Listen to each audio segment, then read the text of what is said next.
հարց է հնչում, Կրիմ չէ։ Ստեղ երկու պատասխան կա։ Կրիմ ռոսիյսկի или Կրիմ ուկրաինսկի։ Ուրիշ պատասխան չկա։ Հիմա, եթե ես ասում եմ Կրիմ ռոսիյսկի, դա ճիշտ չի։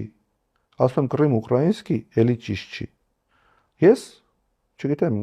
տեղյակ եք թե չէ կամ ով է տեղյակ, ես երիտասարդ տարիներում կավեն եմ խաղացել։ Ու հիշում եմ այն հայտնի տեքստը Կրիմ չէ, Կրիմ նաշ։ Ու իրան պատասխանում եմ այդ տրամաբանության մեջ, որից հետո բացվածք եմ տալիս։ Ասում եմ, ինչի հիմա Կրիմի հարցը։ Մենք ունենք Արցախի հարց։ Այնտեղ ապրում են հայեր դարերով։ Այսօր ունենք անկախ Արցախ։ Հայ բնակչությունը Արցախում ռեֆերենդումի միջոցով կամ արտահայտվել է, ասել է, որ մենք ուզում ենք լինենք անկախ պետություն կամ միանանք Հայաստանին։ Եթե մենք չընդունենք այդ իրողությունը, մենք ասենք, որ արցախցիների ռեֆերենդումը ճիշտ էր,